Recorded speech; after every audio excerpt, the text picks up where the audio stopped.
Até porque Efésios, como nós sabemos, é uma carta que vai tratar da eclesiologia, ou seja, a doutrina da igreja. Portanto, podemos afirmar aqui que Efésios é uma eclesiologia magnífica e graciosa. Então vamos lá, como é que está dividido essa carta até este momento?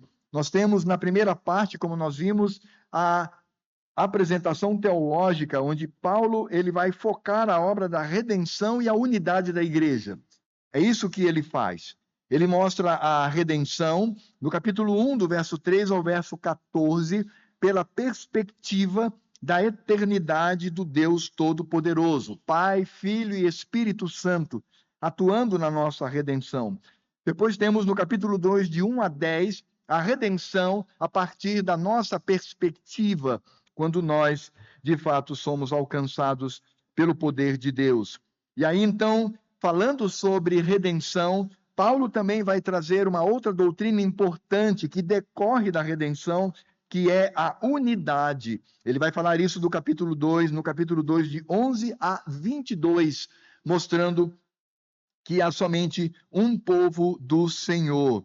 E Paulo também, enquanto ele está expondo esta doutrina, tanto da redenção quanto da unidade, ele vai também orar, sobretudo para que a igreja ela cresça em conhecimento. Isso vai acontecer no capítulo 1, de 15 a 23, e depois no capítulo 3, de 1 a 13. Aí então, quando Paulo encerra essa primeira parte sobre a redenção e a unidade da igreja, que seria a doutrina trazida por ele, ele vai agora aplicar isto, mostrando que nós somos um povo diferente. Ele vai trazer aplicações destas verdades.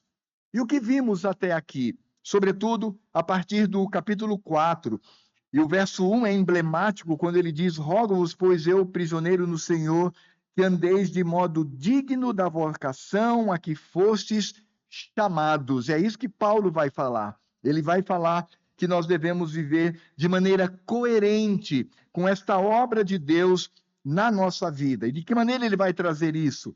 Em primeiro lugar, ele retoma novamente o tema da unidade da igreja, mas agora não como doutrina, mas como aplicação. E ele vai mostrar que essa unidade que nós temos, ela, conforme o capítulo 4, de 1 a 6, ela está embasada no Deus triuno, no próprio Deus. Deus é a base da nossa unidade. Depois ele vai mostrar a unidade na diversidade e a necessidade da maturidade. Somos diversos, somos diferentes, mas nós estamos, obviamente, unidos pela obra do Senhor. Depois de falar da unidade da igreja, quando nós somos responsáveis, cada um de per si é responsável por esta unidade, Paulo agora vai trazer uma outra imagem. Da unidade, ele passa para a roupagem, para a roupa. Ele vai dizer, numa linguagem simbólica, que nós abandonamos a antiga roupa do pecado e do juízo, e agora temos a roupa da salvação. Então ele vai mostrar essa nova roupagem no crente. Isso está no capítulo 4, de 17 a 24. E depois ele vai mostrar as características, as peças destas roupas novas que nós adotamos por meio de Cristo Jesus. Ele vai fazer isso no capítulo 4, agora do 25 até capítulo 5, verso 4. Então Paulo, quando ele aplica a doutrina da redenção e da unidade, ele fala da unidade da igreja na prática e ele fala de uma nova roupagem que nós devemos vestir. E por fim, a partir do capítulo 5, verso 5 até o 14, visto pela graça do Senhor domingo passado, nós temos a unidade da igreja, nós temos uma nova roupagem e Paulo também mostra que a igreja é formada pelos filhos da luz. Nós não somos das trevas, nós somos da luz. E nesse sentido, as nossas práticas, elas são aclaradas, elas são demonstradas. E nós mesmos, como luz, não que essa luz seja luz própria, mas refletindo a luz do Senhor Deus, refletindo a luz de Cristo, nós também manifestamos o pecado, nós manifestamos o erro. O Senhor Deus assim nos faz neste mundo como luzeiros, e ao mesmo tempo nós atraímos aqueles que querem ouvir da palavra, que são eleitos do Senhor. Por isso nós pregamos o Evangelho. Quando nós pregamos o Evangelho para os ímpios, estamos de fato sendo luz ali, atraindo os eleitos e endurecendo o coração daqueles que foram colocados pelo Senhor para a perdição. Então, quando Paulo ele fala sobre isso, sobre a unidade, a roupagem e o fato de sermos da luz, agora Paulo ele vai falar sobre essa igreja formada por crentes sábios. Agora ele vai falar de sabedoria. Nós não somos apenas uma igreja unida, corpo de Cristo, não somos apenas uma igreja que possui uma nova roupagem, a roupa da santidade, não somos uma igreja que é formada por luz, nós refletimos a luz, mas também a igreja é formada por sábios, por crentes que são cheios de sabedoria. E é exatamente isso que Paulo vai tratar, e é o que nós veremos do verso 15 até o verso 21 do capítulo 5, que diz assim: portanto, vede prudentemente como andais, não como nécios, e sim como sábios, remindo o tempo, porque os dias são maus. Por esta razão não vos torneis insensatos, mas procurai compreender qual a vontade do Senhor. E não vos embriagueis com vinho, no qual há dissolução, mas enchei-vos do Espírito, falando entre vós com salmos, entoando e louvando de coração ao Senhor com hinos e cânticos espirituais, dando sempre graças por tudo a nosso Deus e Pai, em nome de nosso Senhor Jesus Cristo, sujeitando-vos uns aos outros no temor de Cristo. Nosso querido irmão diácono Adriano já orou pela palavra, portanto, que o Senhor Deus aplique ao nosso coração esta palavra. Então, o que Paulo está dizendo aqui? Paulo está dizendo que o crente é sábio, ou pelo menos ele deveria ser sábio. E isso, de fato, é um assunto extremamente importante, irmãos. Porque não há lugar para estultice, não há lugar para tolice.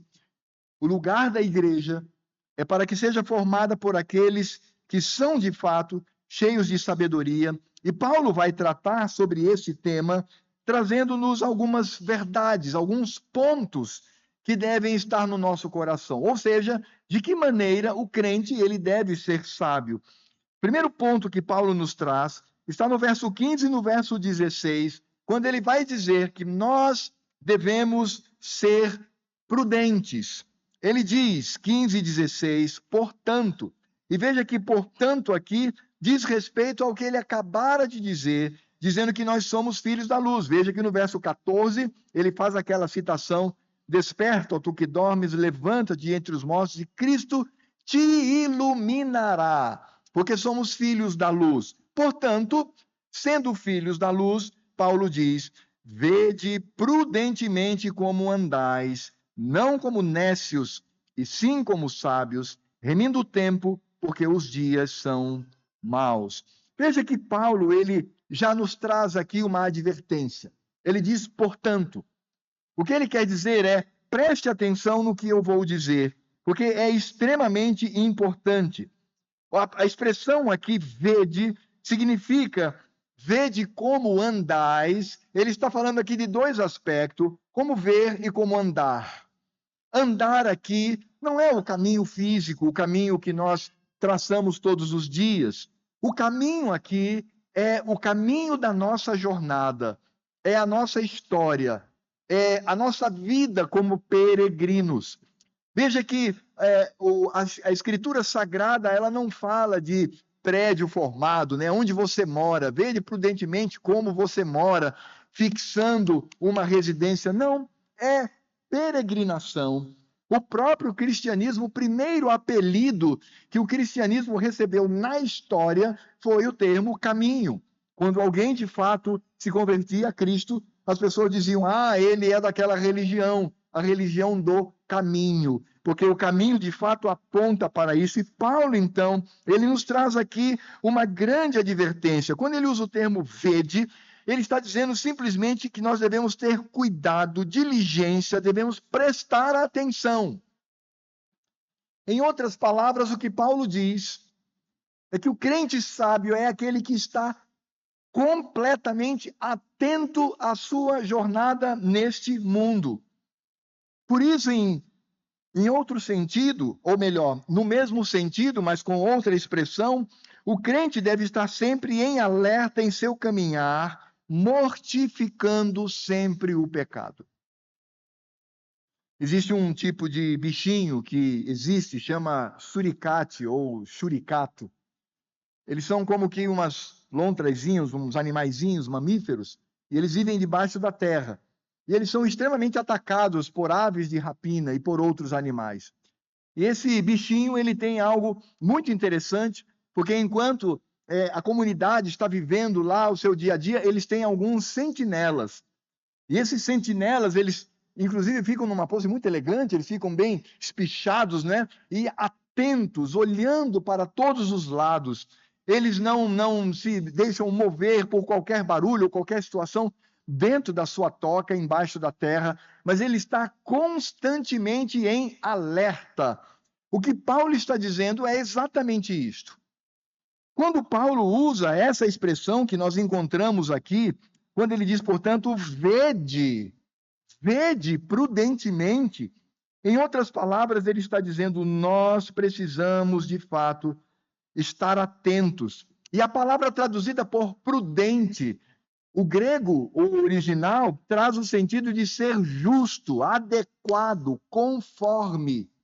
Então, o que Paulo está dizendo é, vede, esteja atento para que você viva em conformidade com aquilo que Deus revelou. Por isso, não há dúvida nenhuma de que a vida cristã é, de fato, um alerta sempre, porque nós somos pecadores e porque ao nosso redor há um inimigo, um leão. E esse leão, ele não deseja carinho, ele não deseja estabelecer amizade, ele quer nos devorar. E esse leão é Satanás. Por isso devemos estar atentos. Devemos estar alertas, e não apenas com respeito ao inimigo, mas com o próprio mundo que nos rodeia, e o nosso próprio coração, a nossa própria carnalidade. E aí, então, quando Paulo faz esse alerta de que devemos estar como sentinelas, sempre atentos na nossa jornada nesse mundo, ele vai fazer um paralelo entre nécio e sábio. Ele diz, não como nécios, e sim como sábios no Senhor. E esse paralelo, irmãos, ele precisa também ser compreendido no seu contexto. Quando Paulo usa a palavra nécio, não está falando aqui simplesmente de alguém que é pouco inteligente, que às vezes não sabe nem sequer trocar uma lâmpada em casa, né? Não sabe trocar, homens que não sabem trocar uma torneira. Tudo bem, isso é tranquilo. Só quem vai sofrer é a sua esposa, mas enfim, não é disso que Paulo está falando. Quando Paulo usa a palavra nécio, preste bem atenção nisto.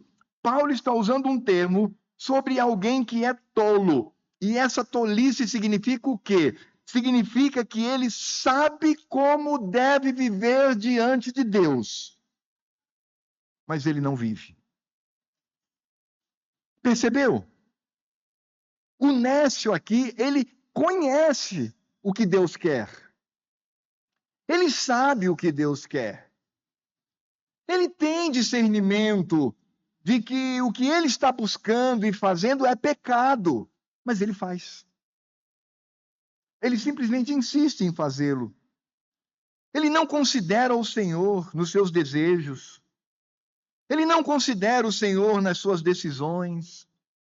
Ele não considera o Senhor nas palavras proferidas. Ele não considera o Senhor nos seus relacionamentos.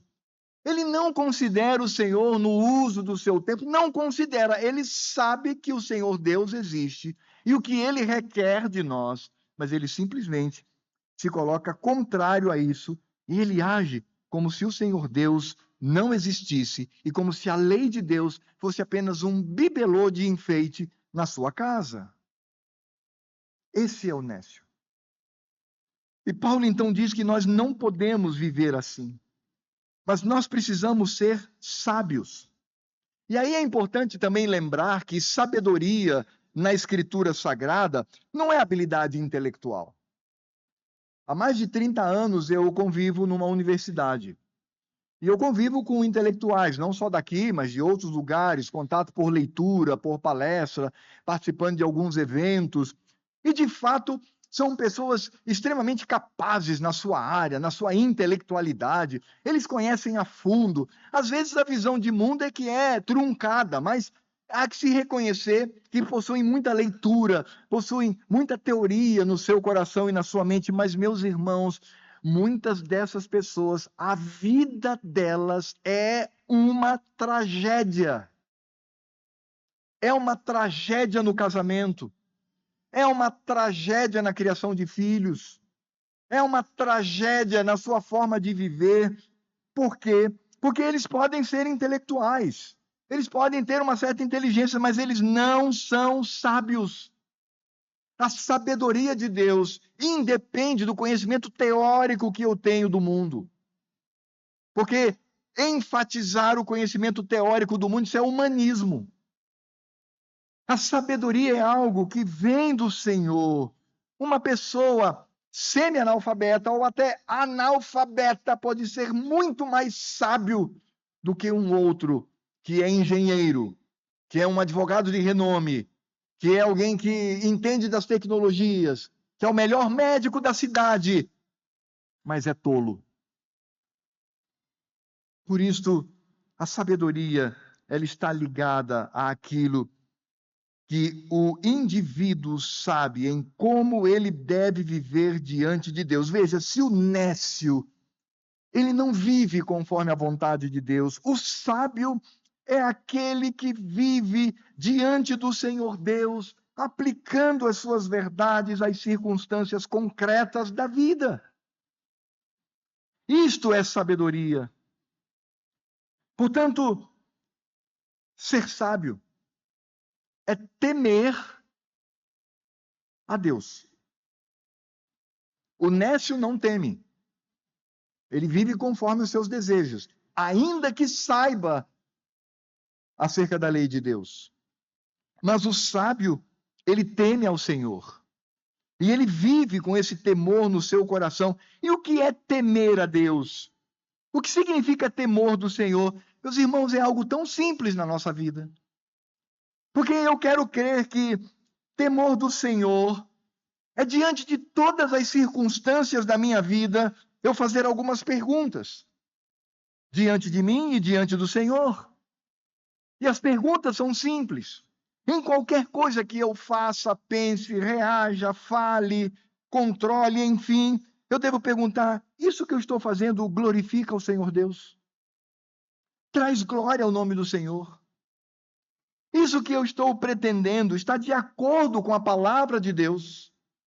Está de acordo com a vontade do meu Senhor? Isso que eu estou pleiteando edifica de alguma maneira a igreja de Deus e o reino de Cristo? Eu devo perguntar: isso convém a alguém que é crente? Isso é a atitude de um crente? Quando as pessoas olharem ao meu redor,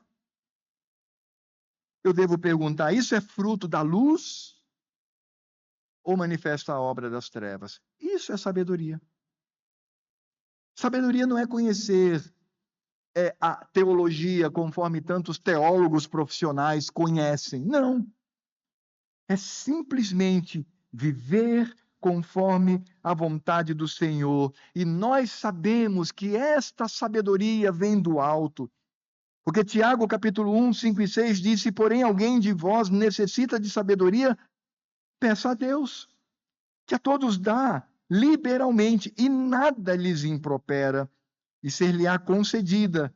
Peça, porém, com fé, em nada duvidando. Essa sabedoria vem do Senhor Deus. E qual é o meio pelo qual esta sabedoria vem do Senhor? Por meio das Escrituras sagradas. Ser sábio é não apenas conhecer a Escritura, mas vivê-la.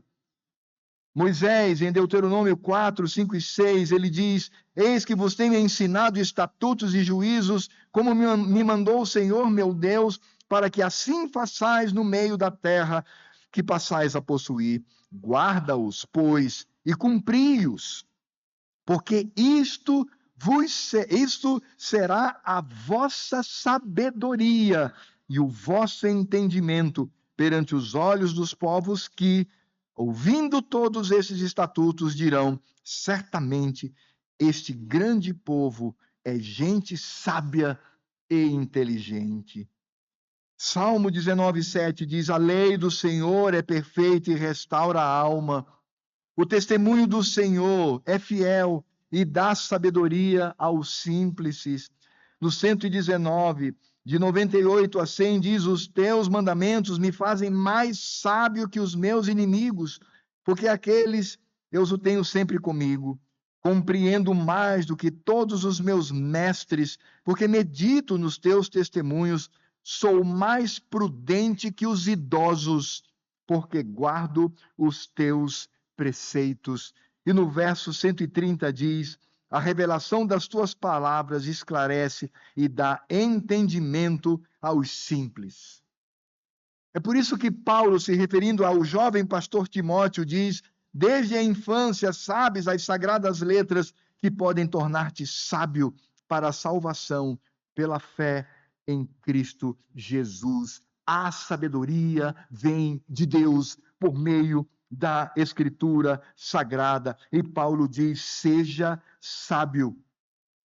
E veja que o que nós encontramos aqui é uma vida absolutamente examinada. Eu preciso examinar a minha vida por meio daquilo que a Escritura Sagrada revela, sabendo que eu estou diante do Senhor. O nécio desconsidera o Senhor Deus, mas o sábio teme ao Senhor, ama-o e o obedece.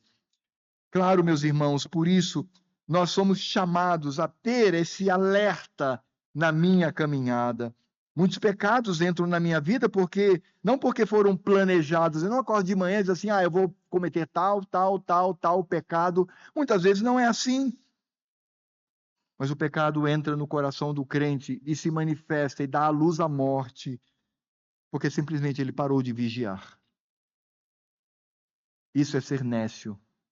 Isso é ser tolo. A negligência espiritual abre porta para a insensatez. Nós precisamos entender que, como igreja, como corpo de Cristo, não podemos ser levados pela vontade da multidão. Não podemos ser levados pela vontade da cultura, incluindo o seu vocabulário, pelas paixões, pela pressa, pela carne. Nós devemos nos mover pelo temor do Senhor, que é a sabedoria. Nós devemos andar prudentemente, vigilantes, adequados à vontade do Senhor, sabendo que todos os nossos passos estão em coram Deo. Talvez algumas crianças aqui não saibam o que significa coram Deo. Eu vou explicar para você. Crianças, coram Deo significa sempre diante do Senhor. Sabe o que significa coram Deo, crianças? Que todos nós estamos constantemente debaixo dos olhos do Senhor. Este é, de fato, o crente sábio. E de que maneira ele deve manifestar essa sabedoria? Porque no verso 15 ele diz: não podemos ser nécios e sim sábios. Mas de que maneira? Veja só como Paulo mesmo responde. Ele diz: remindo o tempo, porque os dias são maus. Algumas pessoas acham que remir o tempo aqui é fazer aquela agenda, não é? Aquela programação diária, né? 6:30 eu acordo, faço minha devocional, vou para a minha corrida, depois eu vou para o escritório, depois eu tomo café, e cumpre certinho. Eu conheci um pastor que ele era tão fissurado nisso, que ao longo do dia ele tinha uma caderneta e ele olhava sempre e ia riscando. E quando ele fazia algo que não estava na caderneta, olha o que ele fazia. Ele escrevia na caderneta e riscava. Então era uma pessoa assim, eu digo assim, meu Deus do céu, se isso fosse nível de santidade, eu seria o mais perverso de todos os homens, porque pense numa pessoa que, né, precisa da ajuda de uma esposa que, coitada, né, passa a aflição. Mas não é isso que Paulo está dizendo sobre remir o tempo. Claro, irmão, devemos ser organizados, sem dúvida nenhuma. Mas a expressão que Paulo utiliza aqui, traduzido por remir o tempo, ele fala de resgate. Eu explico. A palavra remindo o tempo. Tempo aqui não é o tempo cronológico. Não é um dia, 2 dias, 3 dias, 1 hora, 2 horas, 3 horas. Tempo aqui é oportunidade. E quando Paulo fala de oportunidade, ele fala sobre a remissão. Remissão aqui é você ir ao mercado para aproveitar as ofertas. Quando alguém, por exemplo, ia ao mercado para aproveitar a oferta da venda de produtos, ele aproveitava aquele momento. Então, o que Paulo está dizendo aqui é que o crente deve ser aquele que deve aproveitar todas as oportunidades da vida para manifestar a sua sabedoria. E por que o crente deve fazer isso? Paulo responde: porque os dias são maus. Ele está falando do dia de hoje. Ele está falando da maldade que existe hoje ao nosso redor. Querem um exemplo disto? Quando alguém, por exemplo, ele me afeta, quando ele age injustamente comigo, isso é mal, não é? Faz parte do dia mal. Mas eu posso aproveitar essa oportunidade para obedecer a Deus. Então, quando eu sou atacado por alguém, na igreja principalmente, eu não me vingo, mas eu perdoo. Veja, algo mal serviu para que eu pudesse aplicar a vontade de Deus na minha vida. Eu perdoei, eu aproveitei. É mal, mas eu aproveitei essa oportunidade para manifestar a obra de Deus no meu coração. É quando nós aproveitamos tantas situações ruins da nossa vida e nós aproveitamos esses momentos maus por parte do mundo para manifestar o Evangelho, para manifestar a glória do Senhor Deus. É quando, por exemplo, eu estou num lugar, eu sou duramente atacado por causa do Evangelho, e o que eu vou fazer? Essa é uma oportunidade para eu testemunhar do Evangelho e mostrar de fato quem é o Senhor. Quando eu estou diante de uma crise por causa dos dias maus, eu aproveito aquele momento para manifestar a luz do Evangelho. É isso que Paulo está dizendo. Aproveite as oportunidades diante de um mundo que é mau. Por isso, remir o tempo, porque os dias são maus, significa dizer que esses dias são manchados pelo pecado. Precisamos entender, irmãos, que a maldade do mundo nos mostra que esse mundo não é neutro. Ele não está passivo. A cultura não é espiritualmente inocente. Mas a cultura deste mundo é toda tomada pelo pecado. Além disso, o nosso coração, o coração humano, também não é confiável em si mesmo. Não podemos confiar no nosso próprio coração. Veja como há maldade nos rodeando. Por isso, remir o tempo significa não desperdiçar a vida com o pecado, com futilidade, preguiça, cobiça, mas é aproveitar esses dias maus para manifestar o Evangelho do Senhor. Sabe o que é isso? Sabedoria. Sabe o que é não fazer isto? É ser nécio. Por isso a igreja, ela é formada por homens e mulheres sábios e que rejeitam toda a insensatez, porque são vigilantes na sua jornada. O segundo aspecto que Paulo nos traz aqui, além da sabedoria, está no verso 17. Ele diz: por esta razão, não vos torneis insensatos, mas procurai compreender qual a vontade do Senhor. Veja que ele está desenvolvendo aqui o seu raciocínio. Ele diz: você não pode ser nécio, você tem que ser sábio. E já vimos que a sabedoria vem do alto e está ligada às Escrituras Sagradas. E aí Paulo então nos ensina que nós não podemos ser insensatos. E qual é o contrário da insensatez? É conhecer a vontade de Deus. Ah, meus amados irmãos, Paulo, após falar do temor do Senhor, ele fala agora do conhecimento da vontade de Deus. Porque esse termo insensato significa ser negligente com aquilo que deveria obedecer. E, meus irmãos, a falta de conhecimento da Escritura Sagrada é uma tragédia.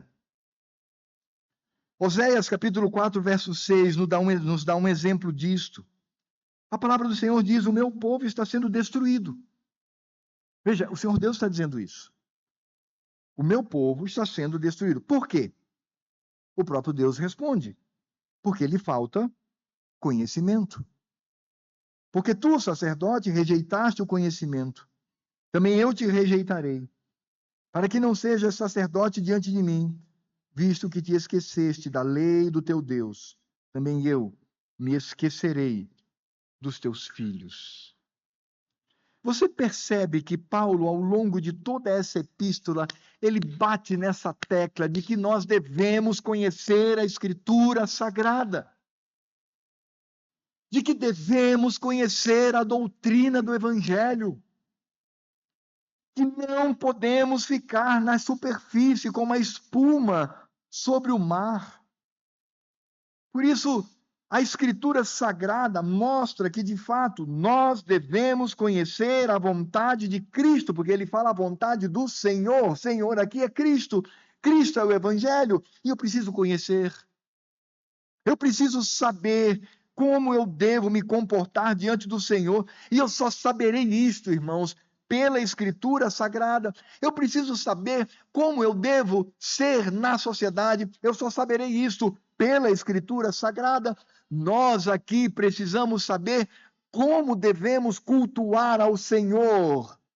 E isto só é possível porque está revelado nas Escrituras Sagradas. Eu sempre tenho dito, irmãos, este livro santo e bendito não foi revelado por Deus para formar teólogos em seminários. Este livro foi dado a você. Agora, como é que eu vou conhecer? Por osmose? Talvez colocando debaixo do travesseiro e dormindo, quem sabe assim as palavras serão transferidas misticamente para a minha mente? Não, você tem que ler. Você precisa estudar para saber de fato qual é a vontade do Senhor.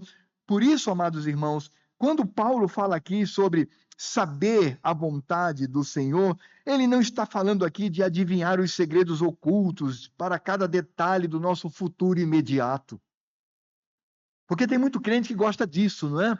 Gosta de ir para os, aspas, profetas, aspas, aqueles que recebem revelação, e aí eles querem, de alguma maneira, saber, olha, eu queria saber, eu vou fazer um concurso daqui a tantos meses, veja aí se eu vou passar. Sabe, parece aquela coisa de magia.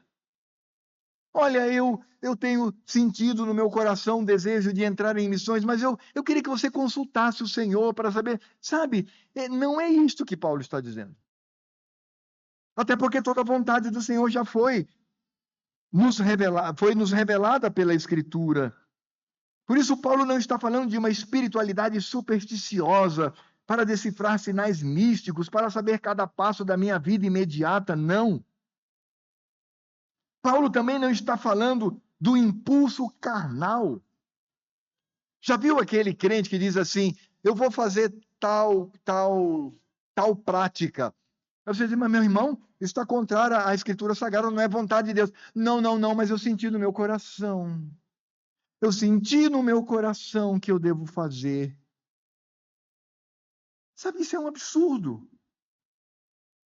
Ou então aquele que diz assim, eu tive uma impressão do Senhor. O Senhor falou comigo de forma audível, que eu devo, sabe? Eu me lembro de um professor que era maluco lá na universidade, até já faleceu. E ele era de uma dessas religiões aí, neopentecostais, malucas também. E ele chegou para mim e falou assim, eu às vezes era obrigado a ouvir, não é? Porque partilhava a mesma sala, vou fazer o quê, não é? E ele dizia assim, olha, Alfredo, o Senhor Deus me livrou hoje. Eu fui. De que maneira? Eu estava atravessando, botei o pé na rua para atravessar, e aí o Senhor Deus se aproximou e disse assim, fulano, o diabo vai te matar. E aí eu recuei, passou um caminhão. Disse, Senhor, ter que suportar esse tipo de asneira não é fácil. não é isto que Paulo está dizendo. Não é, já viu aquela expressão? Parece uma panaceia, né? Que cura todos os males. Eu já ouvi isso no passado de algumas pessoas que já foram membros desta igreja. Não, não, pastor, eu estou sentindo paz no meu coração. Não, mas essa paz é enganosa. Você não tem que sentir paz no coração. Você tem que ir para a Escritura Sagrada e ver o que Deus tem a dizer sobre isto. A vontade do Senhor é, antes de tudo, aquilo que Deus revelou na Escritura Sagrada. Um crente espiritual não é aquele que despreza a sua razão, despreza o conhecimento da doutrina e o discernimento.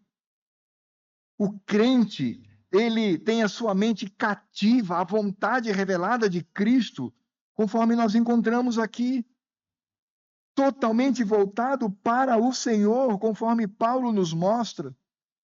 É como ele diz no verso 10 do capítulo 5, o crente é aquele que prova sempre o que é agradável ao Senhor, agradável a Cristo. Pare com esse misticismo, com esse espiritualismo, com essa busca incessante pela superstição. Saia disso. Quer saber qual é a vontade de Deus? Está aqui. E sabe como Deus também responde a você? Sim. E isso é bíblico, pelas circunstâncias da vida. Ele também responde a nós. Mas não por meio dessa atitude mística, quando nós queremos perscrutar a mente de Deus para revelar o nosso futuro imediato. Eu quero usar uma expressão que falo de maneira pensada. Essas buscas, irmãos, são tolice. Essa busca é bobagem. Conhecer a vontade do Senhor é conhecer o que Ele nos revelou. E ter a sabedoria para ver nas circunstâncias da vida, sim, aí sim, o que o Senhor Deus está aplicando na minha vida por meio da palavra do Senhor. Eu não sou insensato, mas eu de fato busco conhecer a vontade do meu Senhor. E o último ponto que nós encontramos aqui, quando Paulo primeiro nos adverte dizendo que devemos ser sábios, segundo devemos conhecer a palavra de Cristo, ele também diz que nós devemos ser cheios do Espírito Santo. Veja o que diz a palavra do Senhor aqui, a partir do verso 18. E não vos embriagueis com vinho, no qual há dissolução, mas enchei-vos do Espírito. Algo precisa ser colocado aqui para entendermos de fato o que Paulo está colocando aqui. Vocês perceberam que Paulo ele está sempre fazendo um paralelo. Ele diz, você não deve ser insensato, mas conhecer a vontade do Senhor. Você não deve ser um tolo, mas você deve ser sábio. Você não deve ser treva, mas você deve ser luz. Você não pode ser gentio, mas é um filho de Deus. Perceba que Paulo está fazendo aqui sempre um paralelo entre aquilo que pertence ao mundo e aquilo que pertence a Deus. Portanto, quando Paulo aqui fala no verso 18, e não vos embriagueis com vinho, no qual há dissolução, mas enchei-vos do Espírito, ele está fazendo o mesmo paralelo. Ele está mostrando aquilo que vem do mundo e aquilo que é do Senhor. E qual é o ponto de contato aqui? Qual é o ponto que nós podemos encontrar entre o vinho e o Espírito Santo? É simples. Controle. Controle. Porque nós sabemos que o vinho, quando abusado e quando somos levados ao pecado da bebedeira, e quando somos levados à embriaguez, ele promove o descontrole, enquanto o Espírito Santo nos controla. O vinho nos deprime, enquanto o Espírito Santo nos estimula. O vinho nos traz uma alegria carnal, passageira e abusiva, mas o Espírito Santo nos dá uma alegria espiritual e perene, levando-nos à adoração. O vinho domina e entorpece a mente. O Espírito Santo ilumina a nossa mente pela palavra do Senhor. O vinho, aí Paulo nos fala que leva à devassidão. A palavra traduzida por devassidão traz a ideia de sem salvação. É uma coisa que não tem solução, nos leva àquilo que é desperdício. O Espírito Santo, ele nos leva àquilo que Paulo nos adverte no verso 1. Rogo-vos, pois, eu, prisioneiro no Senhor, que andeis de modo digno da vocação a que fostes chamados. Esse mesmo Espírito Santo que nos cela, e ele é o penhor da nossa herança, esse mesmo Espírito Santo que nos conduz ao conhecimento de Cristo, esse mesmo Espírito Santo que ilumina nossa mente, é o Espírito Santo que vai nos conduzir conforme a vontade de Deus. Portanto, ser cheio do Espírito Santo é sim ser cheio da Escritura Sagrada.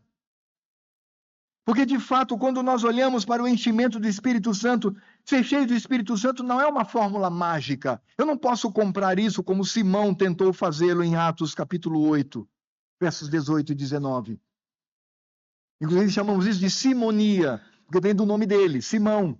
Eu não posso fazer isso, eu não posso comprar o poder de Deus.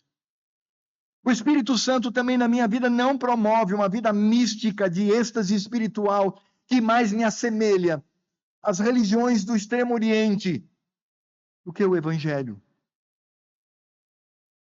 Uma vida cheia do Espírito Santo, irmãos, promove o que está em Gálatas, capítulo 5, de 16 a 26. Sabe o que está em Gálatas, capítulo 5, de 16 a 26? O contraste entre as obras da carne e o fruto do Espírito. Uma vida cheia, a terceira pessoa da Trindade. Veja, o fato de ser cheio não significa dizer que ele é um líquido ou alguma coisa que nos... Não, ele é uma pessoa. Ser cheio significa ser dominado. Ou você está cheio de vinho, sendo dominado por ele, ou você está cheio do Espírito Santo, sendo dominado por ele. Por isso, lá em Colossenses capítulo 3, 16, num texto paralelo a este, quando Paulo fala do enchimento do Espírito Santo, ele diz que habite em vós ricamente a palavra de Cristo, que é a manifestação do Espírito Santo. Ser cheio do Espírito Santo não é barulho, mas é discrição. Ser cheio do Espírito Santo não é show, mas é você viver uma vida de humildade. Ser cheio do Espírito Santo não é manifestar poder para subjugar as pessoas, para fazê-las com que temam a mim.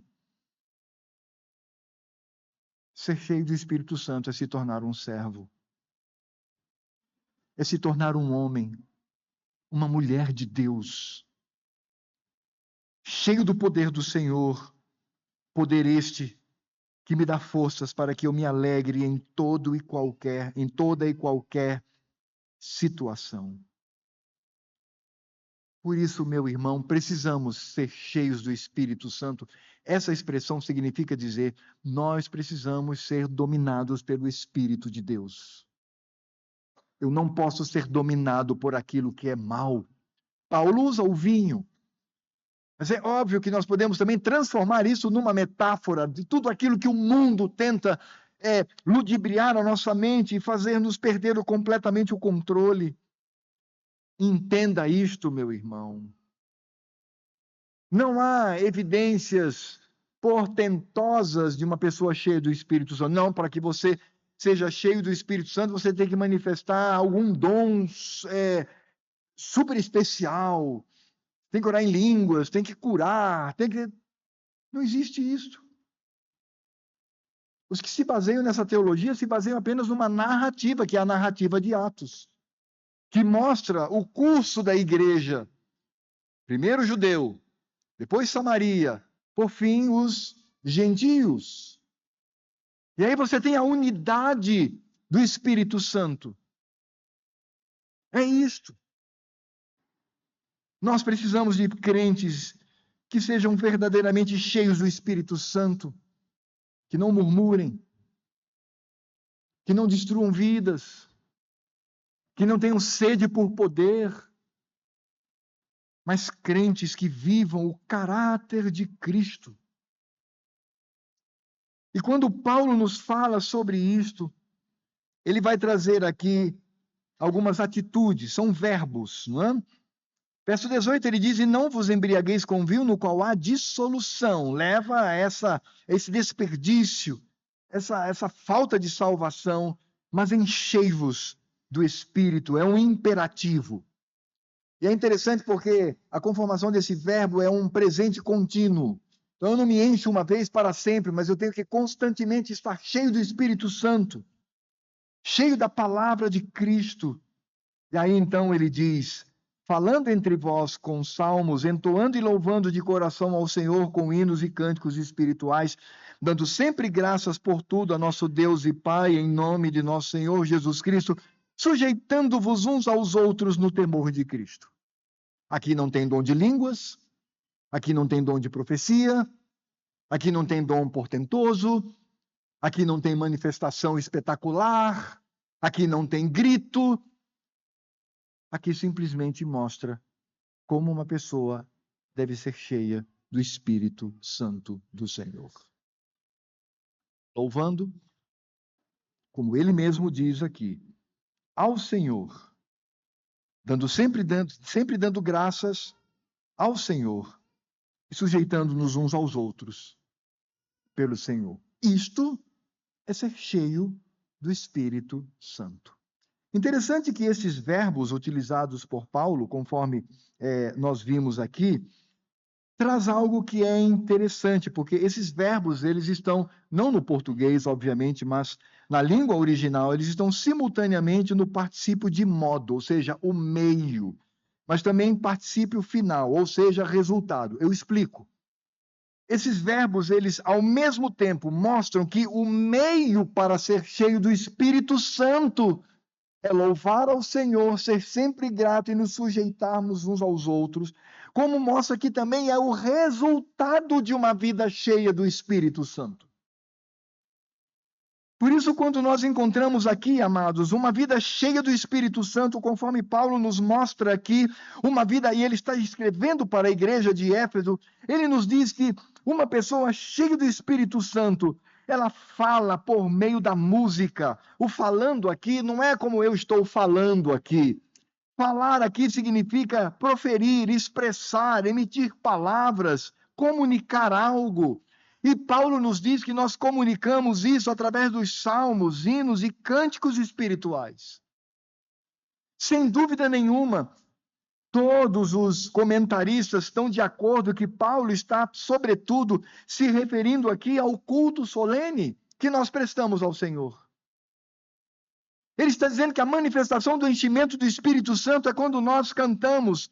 E cantamos 3 modalidades de música, por isso nós somos inclusivistas, ou nós somos inclusivos, porque nós incluímos os salmos, porque é bíblico, está aqui.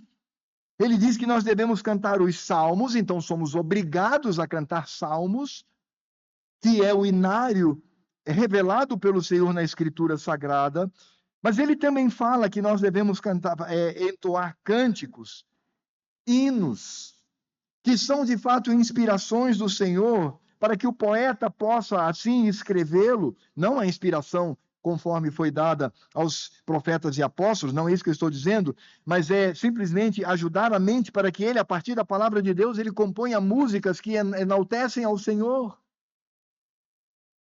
E é interessante porque quando nós encontramos isso, percebemos que a música deve comunicar as Escrituras, trazendo exortação e ensino. Tudo que se canta no culto deve se cantar as Escrituras.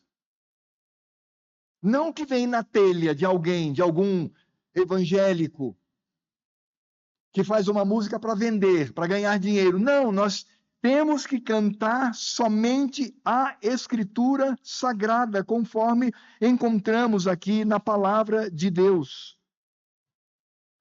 E é interessante porque a música, ela possui 2 aspectos, preste atenção nisto. Ela possui impressão e expressão. Impressão é a música, a melodia. Expressão é a letra. Por isso, quando nós cantamos ao Senhor, a expressão que é a letra não pode ser vazia, doutrinariamente rasa.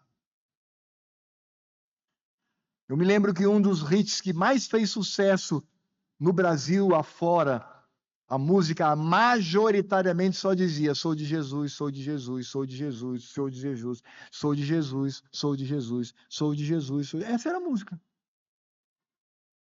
Isso é raso. Isso é desconsiderar a profundidade da Escritura Sagrada. A expressão não pode ser antropocêntrica, ou seja, voltada para o homem. Ai, sou eu. Uma música fez muito sucesso, que dizia: como Zaqueu, quero subir e no mais alto contemplar o Senhor. Uma música lixo. Sabe por quê? Eu explico. Porque no Evangelho, o protagonista é Cristo. Ele passa, ele olha, ele chama, ele leva a salvação. E Zaqueu é apenas passivo. Ele está diante do poder de Cristo. Mas aí me chega um evangélico, toma esse texto e agora não, eu quero ser como Zaqueu, eu quero subir, eu quero olhar, eu quero... Irmãos, daí o zelo. Porque é preferível. Eu vou dizer uma coisa aqui que vai chocar alguns. Eu sei disso, mas eu preciso dizer. É preferível ouvir uma música laica, por exemplo, né, uma peça no passado, né, uma música clássica, Chopin, por exemplo, Wagner, ouvi-los. É preferível a ter que ouvir impropérios contra o Senhor Deus em nome do Evangelho. Por isso nós precisamos, lembre-se que Paulo disse, esteja atento no caminho. Precisamos estar atentos. O pessoal do Agnes sabe como alegrar o coração desse pastor.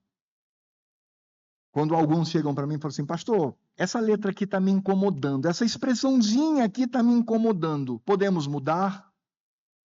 Às vezes é um escrúpulo muito grande, né? Fica, olha, não precisa, né, você... Mas, enfim, mas às vezes é verdade, eu mesmo não tinha percebido.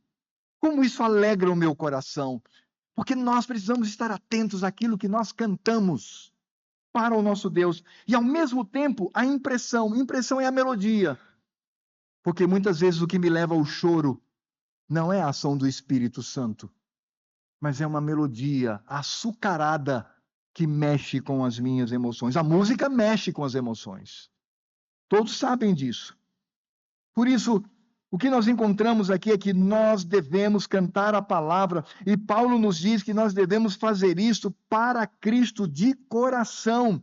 É o que ele diz, falando entre vós, ou entoando, não é? Expressando entre vós com salmos, entoando e louvando de coração ao Senhor.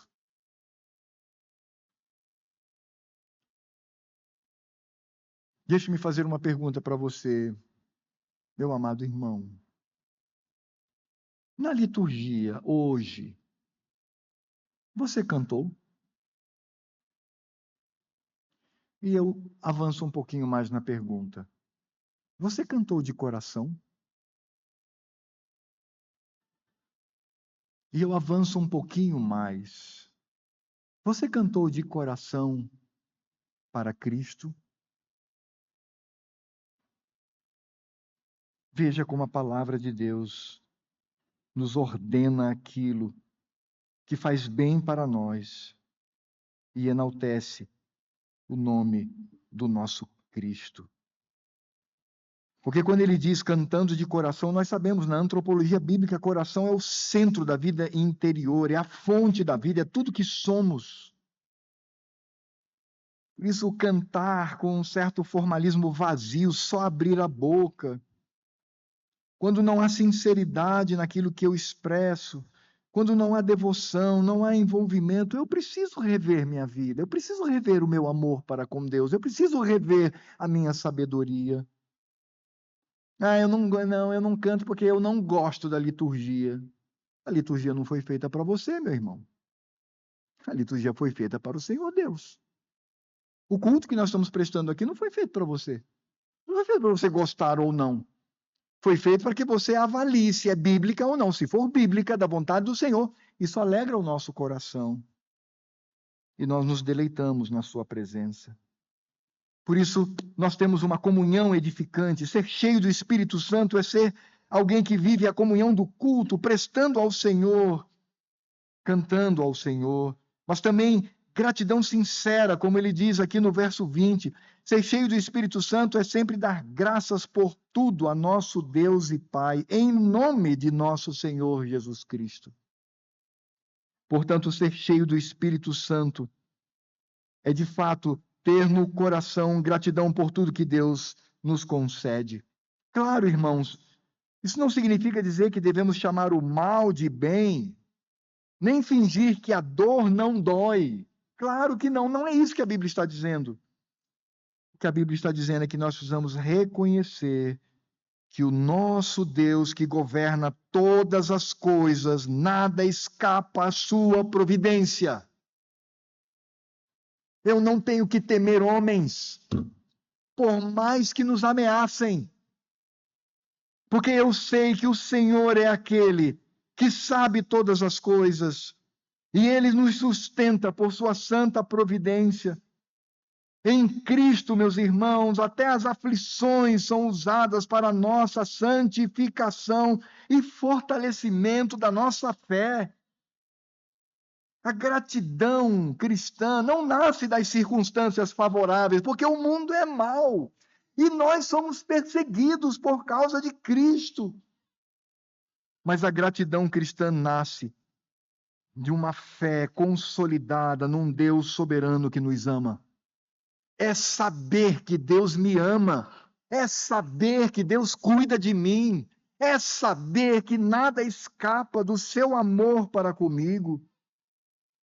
Porque o ingrato, o que não dá graças, ele interpreta a vida a partir do que lhe falta. Ah, está faltando isso na minha vida, e ele é ingrato porque ele não tem isto. Mas o crente, ele interpreta a vida a partir da abundância da graça recebida em Cristo Jesus. Por isso ele é constantemente grato ao Senhor. E ser cheio do Espírito Santo, meu irmão. Ser cheio do Espírito Santo não é só cantar a Cristo, para Cristo, e ter uma vida de gratidão, mas é viver sujeito, ou uma sujeição uns aos outros. Verso 21. Sujeitando-vos uns aos outros no temor de Cristo. Toda a nossa vida comunitária deve ser marcada pelo quê, meu irmão? Por humildade, serviço, considerando os outros superiores a mim. Isto é ser cheio do Espírito Santo. Não há espaço para um crente que se diz cheio do Espírito Santo para arrogância, para domínio, para soberba, ser contencioso, ser ingrato. Não há nada disso para o seu coração. Nós, como crentes, até podemos exigir os nossos direitos conforme a Escritura Sagrada, mas nós também devemos estar dispostos ao dano, aproveitando as oportunidades, remindo o tempo, para manifestar a glória devida ao Senhor. Ser cheio do Espírito Santo é isso, irmãos, conforme Paulo aqui em Efésios. É cultuar ao Senhor de coração, ser grato por tudo, e viver a humildade da submissão de uns para com os outros. Isso é uma vida cheia de Deus, cheia da plenitude do Senhor. E é claro que quando nós olhamos para essas três características da sabedoria, do conhecimento e do enchimento do Espírito Santo, percebemos que Cristo, de fato, é aquele que está presente em todas as coisas. Porque, meus amados irmãos, quando nós pensamos em termos de sabedoria, nós precisamos compreender que Cristo é a sabedoria de Deus. 1 Coríntios, capítulo 1, 24, e depois o verso 30, para os que foram chamados, tanto judeus como gregos, pregamos a Cristo, poder de Deus e sabedoria de Deus. Verso 30, mas vós sois dele, em Cristo Jesus, o qual se nos tornou da parte de Deus sabedoria, justiça, santificação e redenção. E Colossenses 2:3 diz: Cristo, em quem todos os tesouros da sabedoria e do conhecimento estão ocultos. Ser sábio, que é o geral daquilo que Paulo nos traz aqui, é simplesmente ser cheio de Cristo. Porque quando nós pensamos naquilo que Paulo nos fala, devemos conhecer a vontade de quem? Do Senhor Cristo, no verso 17. Ele mesmo, conforme o enchimento do Espírito, ele enviou seu Espírito Santo para conosco estar. Quando nós entoamos e louvamos, nós louvamos a Cristo, porque Cristo canta juntamente conosco e ele recebe a adoração. A nossa gratidão, Paulo diz, acontece por meio do nome de Cristo, no verso 20. A nossa sujeição, ela foi ensinada e vivida por Cristo, porque ele foi capaz, inclusive, de lavar os pés aos discípulos. Por isso, meus irmãos, viver essa vida como crentes nessa terra é viver o caráter de Cristo. Seja na sabedoria, no conhecimento e no enchimento do Espírito Santo do Senhor. E quais são as aplicações que nós poderíamos trazer aqui, concluindo nesta noite a exposição da Escritura Sagrada? Eu quero trazer aqui algumas. E preste atenção e fale isso ao seu coração. É interessante notar que em toda a exortação de Paulo nós encontramos as Escrituras Sagradas presentes, sempre. Ele sempre nos remete à Escritura Sagrada. Quer ver? Releia em casa para você ver, de 15 a 21. E veja a presença da revelação do Senhor.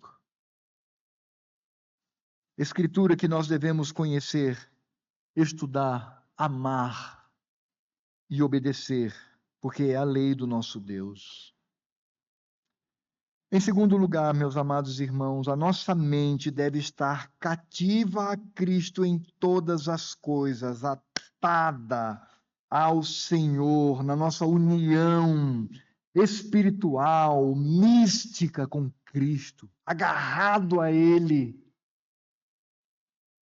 Todas as nossas atitudes devem manifestar o caráter do Senhor.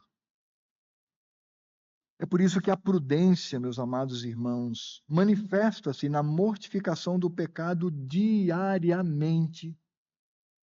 Temos enfatizado muito aquilo que os nossos pais puritanos ensinaram no passado, a mortificação do pecado para a glória do nosso Cristo, com vida piedosa, cheia de luz e santidade. Lute por isto. Lute. Quer saber a verdade? Vale a pena lutar pela santidade. Por isso nós devemos ser cheios do Espírito Santo. Cheios. Totalmente controlados pelo Espírito Santo de Cristo. Lembrando que ser cheio do Espírito Santo não produz espasmos espirituais, misticismo. Não. Produz atitudes de amor, adoração e submissão a Deus. É isso ser cheio do Espírito Santo. Está ao nosso alcance, irmãos, porque Deus assim nos promete. E aí eu quero encerrar fazendo uma pergunta. Preste atenção nessa pergunta. Você se considera alguém cheio do Espírito Santo? Eu não estou perguntando se você é crente. Crente você é. Não é isso. Crente você é. Eu estou perguntando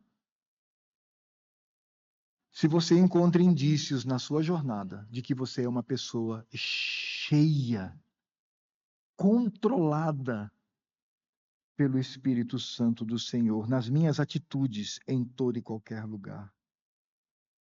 Meu irmão, minha irmã, se a sua resposta é não sei, ou se a sua resposta é não, corra para Cristo. Seja cheio do seu Espírito. Mortifique o pecado. e desfrute da graça, do amor e da proteção do nosso Deus. Ó Deus bendito, louvado seja o teu santo nome, porque as santas instruções vêm a nós. Por isso, ajuda-nos, Senhor, a termos sabedoria. E, ó Deus, por isto, livra-nos da insensatez e leva-nos à prudência. Livra-nos, ó Senhor, da tolice e leva-nos para o conhecimento de Cristo. Livra-nos da embriaguez deste mundo, do controle de Satanás e leva-nos para o enchimento do teu Espírito Santo. Faz isto, meu Senhor, com cada um de nós. E, ó Deus, para aqueles que estão aqui nesta noite e que já têm vivido isto, meu Senhor, que saia daqui glorificando o teu santo nome, sabendo que só o Senhor nos conduz em segurança. Se há aqui, ó Deus, crentes que estão talvez fraquejando num ponto ou em outro, seja por perseguição, seja por desejo pelos pecados do mundo, ó Deus, transforma mais e mais este coração, para que ele se torne piedoso, cheio do teu poder e glória, cheio da tua plenitude, meu Senhor, cheio do teu Espírito. E se há aqui entre nós amigos e amigas que ainda não experimentaram a habitação do teu Espírito, Senhor, faz isto com ele agora. E que ele abra o seu coração e se entregue sem reservas a Cristo. E assim seja dominado pelo teu poder.